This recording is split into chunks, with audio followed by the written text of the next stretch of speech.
Did you miss your deadline to renew your Medicaid coverage? You can still send your completed annual review form to Healthy Connections Medicaid. You may be assigned to another health plan, but you can ask to come back to First Choice within 60 days of renewed Medicaid eligibility. It's your family. It's your choice. First Choice is the right choice. Renew and choose us. Visit selecthealthofsc.com/renew to learn more.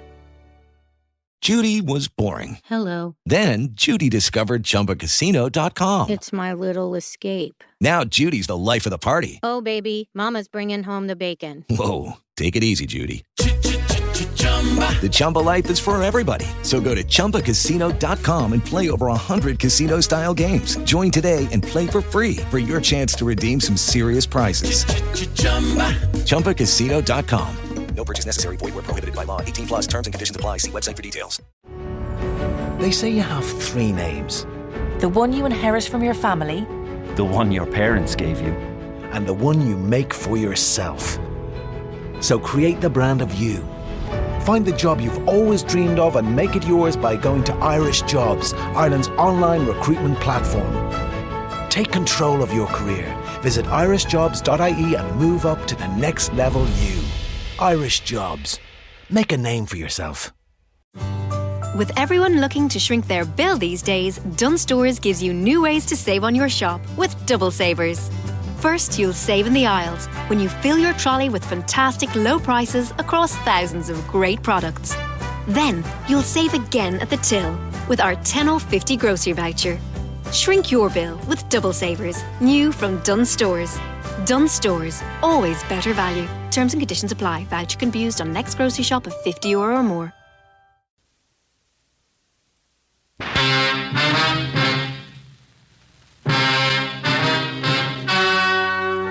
The story you're about to hear is true. Only the names have been changed to protect the innocent. Fatima Cigarettes, best of all long cigarettes, brings you Dragnet.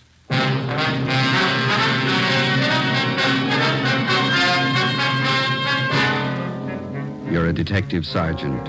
You're assigned to robbery detail. In 4 months, 15 food markets in your city have been held up and robbed. The bandit is well-dressed, well-armed. Your job, stop him. You'll be amazed when you compare Fatima with other long cigarettes. You'll find they now cost the same. But in Fatima, the difference is quality. You see, Fatima is the quality king-size cigarette because it contains the finest Turkish and domestic tobaccos superbly blended. And Fatima is extra mild with a much different, much better flavor and aroma than any other long cigarette. Because of its quality, its extra mildness, its better flavor and aroma, Fatima has more than doubled its smokers coast to coast. So try comparing Fatima yourself.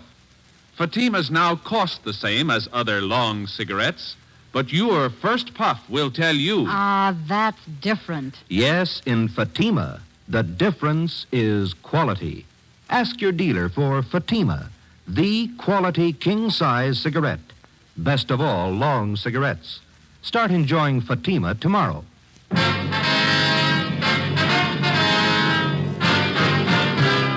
Dragnet, the documented drama of an actual crime. For the next 30 minutes, in cooperation with the Los Angeles Police Department, you will travel step by step on the side of the law through an actual case transcribed from official police files. From beginning to end, from crime to punishment, Dragnet is the story of your police force in action. It was Monday, February 12th. It was cold in Los Angeles. We were working the night watch out of robbery detail. My partner's Ben Romero. The boss is Thad Brown, chief of detectives. My name's Friday. It was 9:48 p.m. when we got to room 25A, interrogation room. Have a chair, Mr. Pollard. Yeah, thanks. Now, what is it that you want to tell us, sir? Well, you have a cigarette, please? Yeah. Here you are.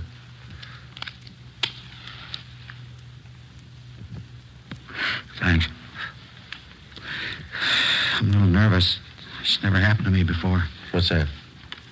Well, after I thought it over, I knew it wouldn't be any use to keep it up. I knew you'd find me. I don't think I quite follow you. I want to confess. That's why I came here. Yeah? I knew I was doing wrong. I just couldn't help myself. What have you done? I'm not trying to defend myself. I needed money, that's all. There wasn't anything else I could do. Well, we still don't know what you're talking about, Pollard. Been after me 4 months. Thought maybe you'd recognize me from the description. Some of the people must have seen me. Hmm? Those food market holdups? You pulled those robberies by yourself? Yeah, 15 of them. Needed the money. Pollard, is that your true name? That's right, yeah, Frank Pollard. You ever been arrested before? Drunk charge, that's all. I don't know why I went wrong. It just did. You ever done any big time? No. Why do you want to confess? I want to get it off my mind. I want to tell somebody. Everybody. Look, call in the newspapers. I'll give them a whole story. I'll tell them everything. How many of those markets did you hold up, Pollard? 15. You said you needed the money, is that right? Why? Personal reasons. Now, look, you got a light again. The smoke's out there. Yeah.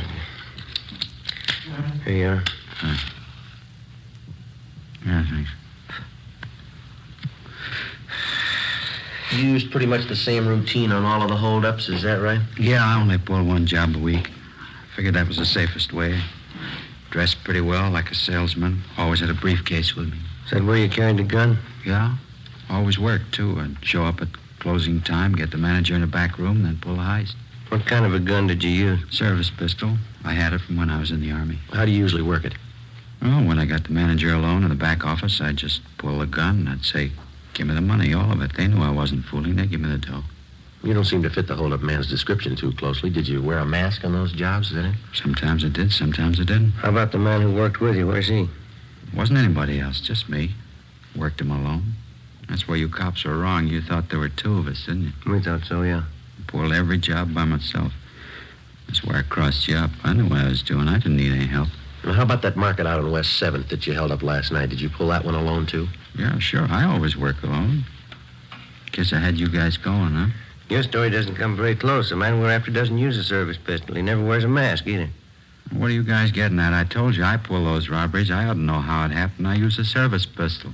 Did you use it in that robbery last night, the one out on West 7th? Sure, I always use the same gun. Last night was no different. You're wasting time, mister. What do you mean? Look, I just want to confess. No, sir, there wasn't any robbery last night.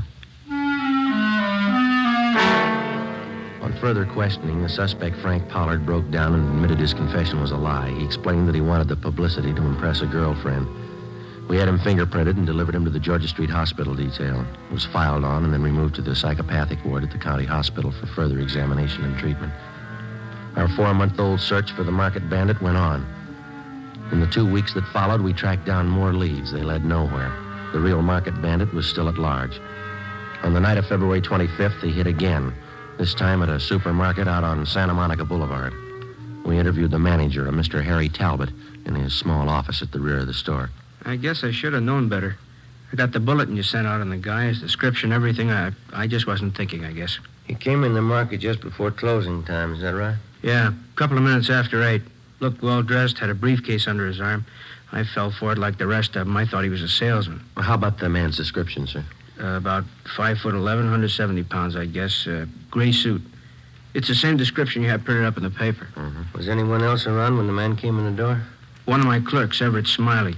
He saw him leave and get in a car right after the robbery. Is this clerk still around? We'd like to talk to him. Oh, he went down the street a minute. He'll be right back. Mm-hmm. Yeah, maybe that's him. Yeah?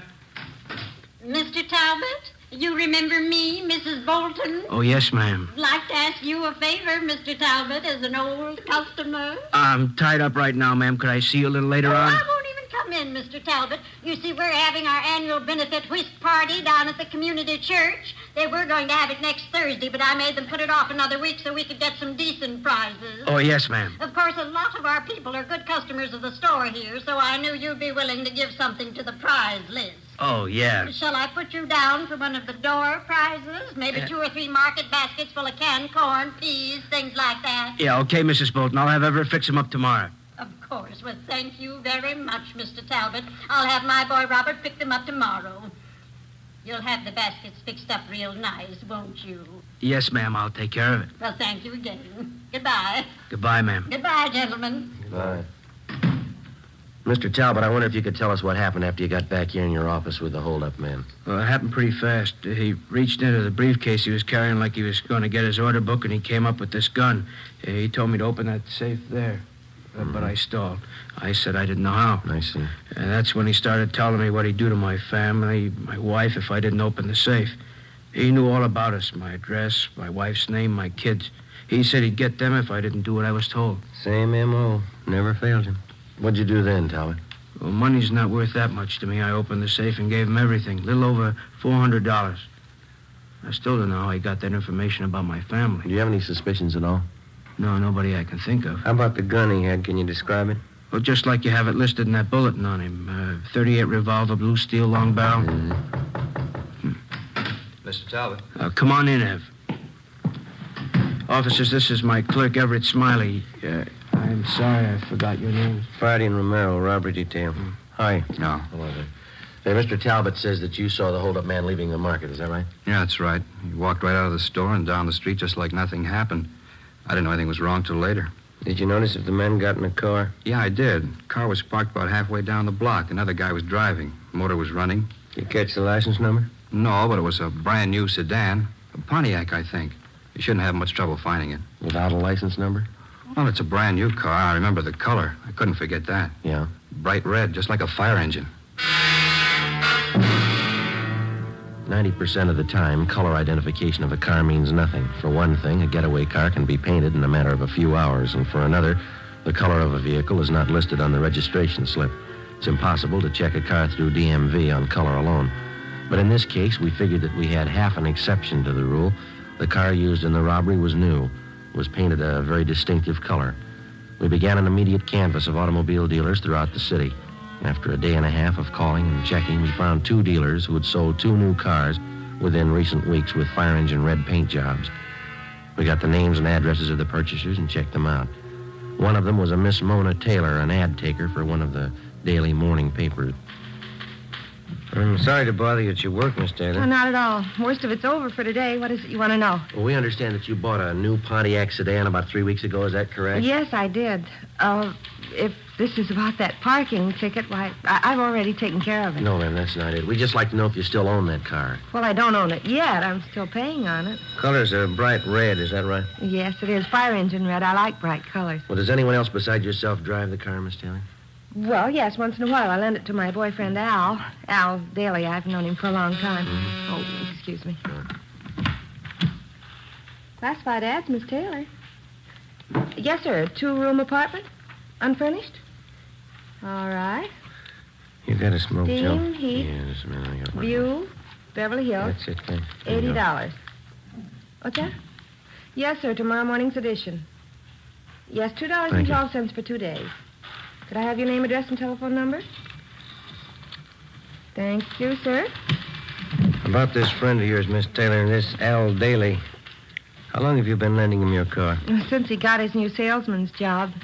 He has to make night calls on customers out in the valley, so I let him have the car, usually about once a week. When's the last time that he borrowed the car, miss? 2 nights ago. From Mona Taylor, we got the address of her boyfriend, Al Daly. We located him in a rooming house on South Boulevard Avenue. He admitted he borrowed the Taylor girl's car the night before, but he denied that he drove it anywhere in the vicinity of the robbery. How about your friend, Jimmy Bray? I don't know. I loaned him the car, that's all. He gave me $30. Well, that's an awful lot of rental money. Why did he need a car so bad? I don't know. Why don't you ask him? Where's he stay? Bartlett Hotel. 8th and Flower. Mm-hmm. You going over to see him now? That's right. Why? Well, I thought if you were going over there, you wouldn't mind taking this with you. He left it in the car when he brought it back. His briefcase. Let's have a look. What's the matter? It's all the fuss about a briefcase. Yeah? Mm-hmm. What is it? Let's see. All right, you got an answer for that, Daly? Sure a funny place to keep a gun. We took Al Daly downtown where he was held for questioning. We had a stakeout placed on his rooming house. We had both Daly and Bray checked through R&I. No criminal record. The briefcase and the .38 revolver were booked as evidence with the property clerk. There was no record or prints on the gun. The Taylor girl's car was impounded to be checked for fingerprints. 7 p.m., we drove out to the Bartlett Hotel on 8th and Flower. The room clerk confirmed the fact that Jimmy Bray was a registered guest at the hotel. You want to call the office, Joe? Yeah, all right, I'll do it. You got change? Yeah, I think I have. Yeah, okay.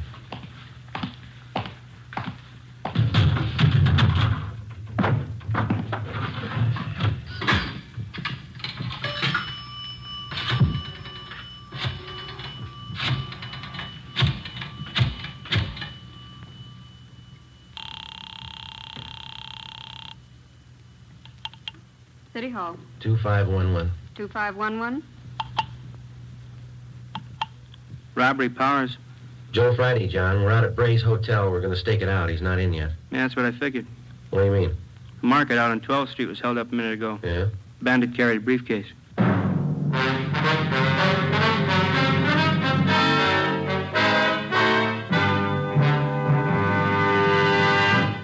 You are listening to Dragnet, authentic stories of your police force in action. You'll be amazed when you compare Fatima with other long cigarettes. Buy a pack. You'll find Fatimas now cost the same. Light a Fatima. Ah, that's different. What a difference. Yes, friends, in Fatima, the difference is quality. Quality of tobaccos, the finest Turkish and domestic varieties, extra mild and superbly blended to give you a much different, much better flavor and aroma than any other long cigarette. Quality of manufacture. Smooth, plump cigarettes rolled in the finest paper money can buy. Quality, even to the appearance of the bright, clean yellow package, carefully wrapped and sealed to bring you Fatima's rich, fresh, extra mild flavor. Try comparing Fatima yourself. Fatimas now cost the same as other long cigarettes, but your first puff will tell you... Ah, that's different. Yes, in Fatima, the difference is quality. Ask your dealer for Fatima, the quality king-size cigarette. Best of all long cigarettes. Start enjoying Fatima tomorrow.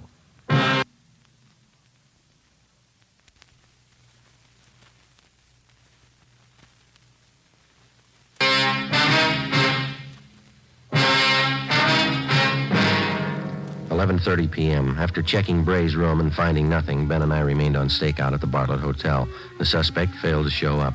At midnight, Young and McKenzie came out and relieved us. We drove back to the office and got the particulars on the holdup of the 12th Street Market. The M.O. was almost exactly the same as in the other 16 robberies.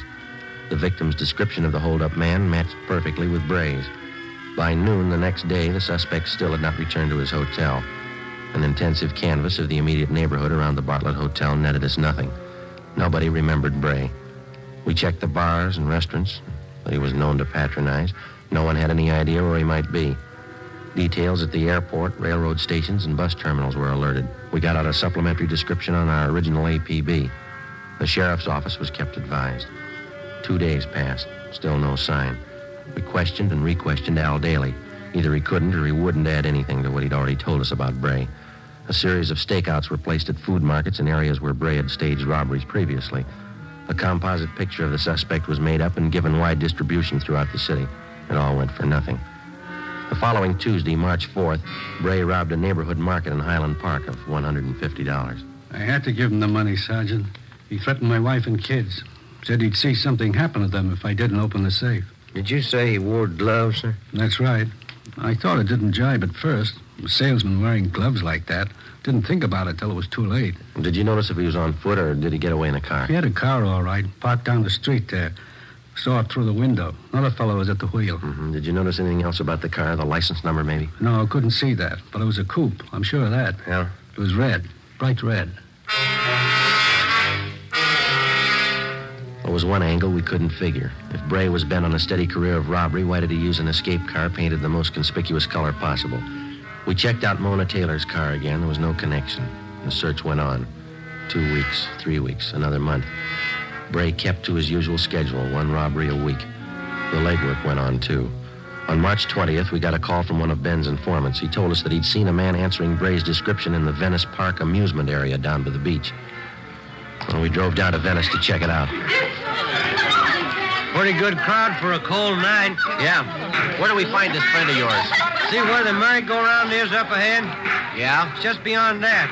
He runs one of the booths. You throw baseballs at phony milk bottles, 3 chances for a dime, you know. Oh, yeah. He and his wife run it. They've been out here for years.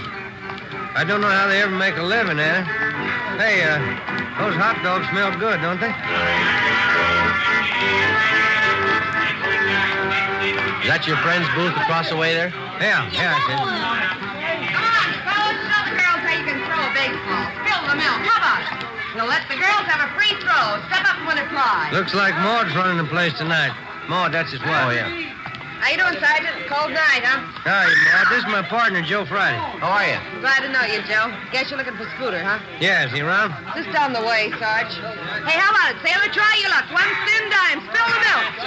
Pretty good crowd tonight, Maud. Oh, yeah, but they're not spending. Hasn't been good at all lately. Where'd you say your husband was, ma'am? Just down the way. Old man Hudson's out to chow. Scooter runs a merry-go-round for him while he eats. Well, thank you, Maud. We'll drop back and see you before we leave. Right. Glad to meet you, Joe. Yeah, glad to meet you. Goodbye. What do you say, girls? Have the boys show you how good they can throw. Spill the milk. How about it? Scooter, is that what you said? Is that the guy's name? Yeah, that's right. He used to run the scooter drome. You know the little electric cars you drive around, bumpers all around them? Yeah. Hey, Murphy, come on. There he is. Scooter? Hey, Scooter! All right, Sarge, I've been waiting for you. Hop on. Yeah, go ahead, Joe. Okay.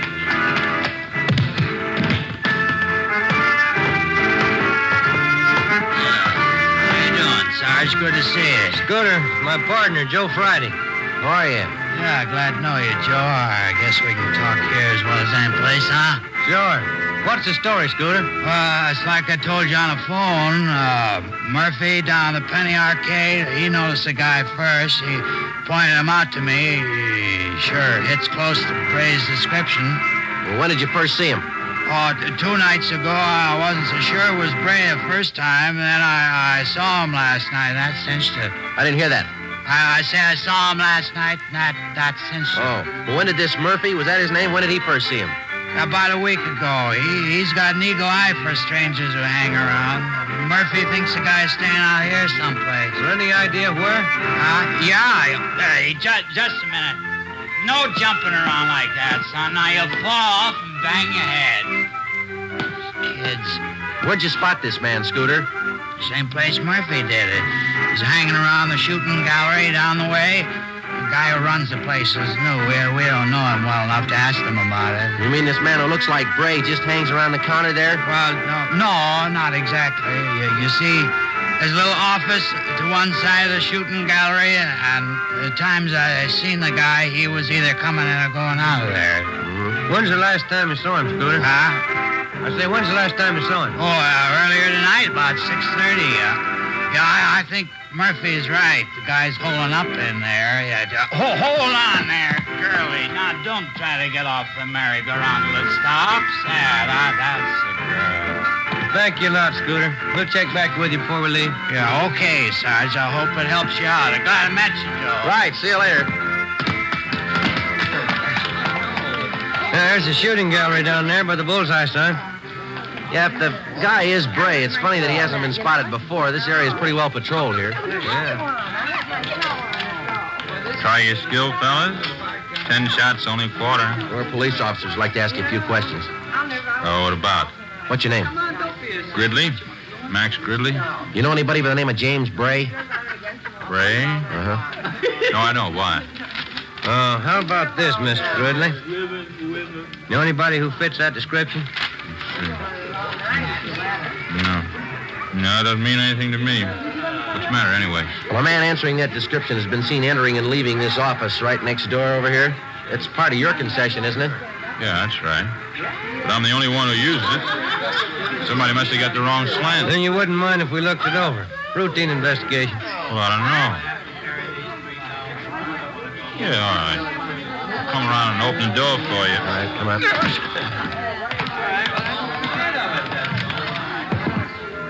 It's just a cubby hole, as you can see.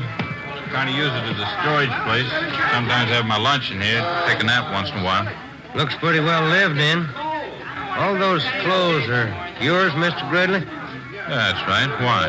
Hey, Mac, how about a load on this thing? Oh, it's a customer. Excuse me a minute. Be right back. Yeah, go ahead. Joe. Yeah. Over here, have a look. This towel. Look at the name stenciled on it. Bartlett Hotel. 9:30 p.m. We advised the shooting gallery operator not to attempt any phone calls. Then I called the office, and Ricketts and Powers came out to help us with a stakeout on the shooting gallery and the adjoining office. Ben and I covered from the Penny Arcade directly opposite the shooting gallery. Ricketts and Powers were staked out 2 doors away at a stand that advertised handwriting analyzed, 25 cents. We waited. Ben munched on a bag of popcorn. 10:30 p.m., no sign of the suspect. 11 o'clock, still no sign.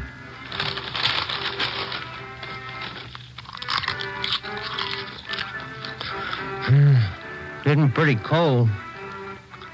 Everybody going home? Yeah.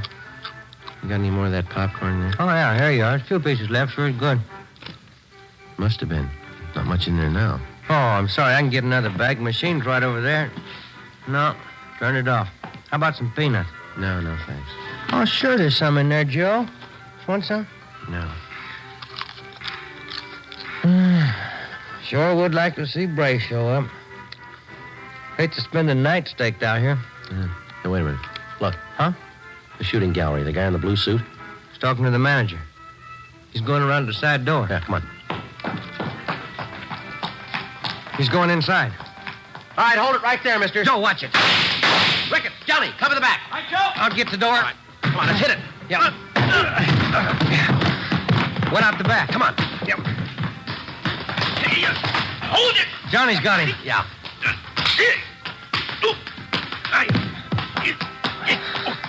Good. Johnny, you okay? Yeah. It's a rough one. Let's roll him over, huh? Yeah, all right. How about it, Joe? Short, dark complexion, fat. What do you think? I don't know, but it's not Bray. Ricketts and Powers remained on stakeout at the shooting gallery while Ben and I took the suspect downtown along with the proprietor of the shooting gallery, Max Gridley. We had the man treated for cuts and bruises at Georgia Street Receiving Hospital, and then we took him to the office. He identified himself as Blake Chatfield, an unemployed salesman. After 2 hours of questioning, he broke down and admitted that he was Bray's accomplice. In each of the 18 robberies, he drove the getaway car. He said for the past month, he and Bray had been living in the office adjoining the shooting gallery. He was booked at the New City Jail on suspicion of 211 PC. Max Gridley was held for further questioning. 1:35 a.m. We checked back in at the office. Guess I had too many hot dogs out there.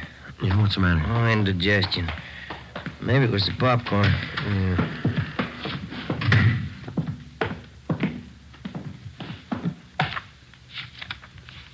A couple of messages in the book. Your wife wants you to call her before you go home.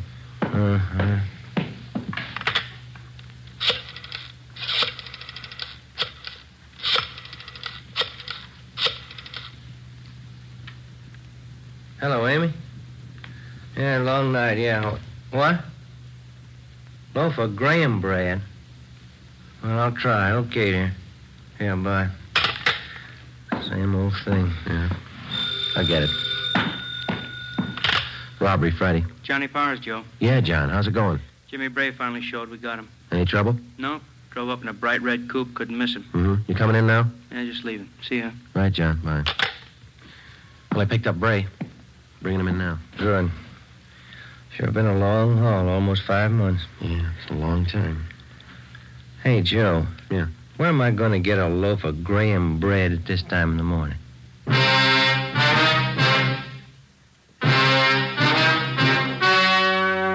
The story you have just heard was true.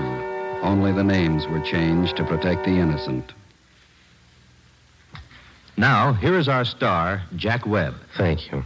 For the past few weeks, I've asked you to send me the names of dealers who are out of Fatimas. You see, the demand for Fatimas is so great, I want to make sure that all of you can buy them. So keep on writing. If you find a dealer fresh out of Fatimas, let me know. We'll have something done about it. Write your dealer's name and address on a card and mail it to me, Jack Webb, Post Office Box 951, Hollywood 28. That's Jack Webb, Post Office Box 951, Hollywood 28. Now, a word for you, Mr. Dealer. The coming holiday season will find new thousands insisting on Fatima quality. So step up your orders for Fatima tomorrow. Get in on the increasing demand for the quality long cigarette.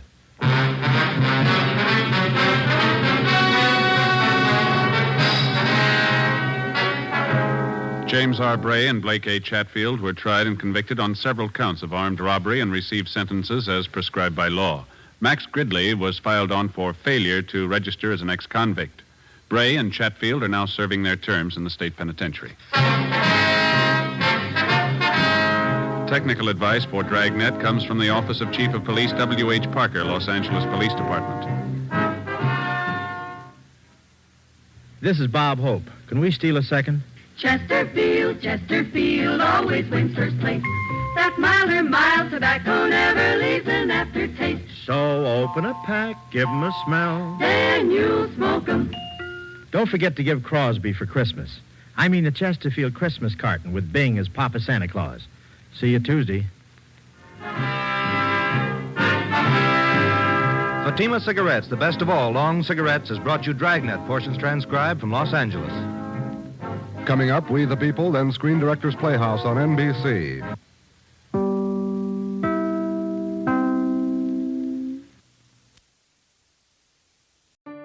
Did you miss your deadline to renew your Medicaid coverage?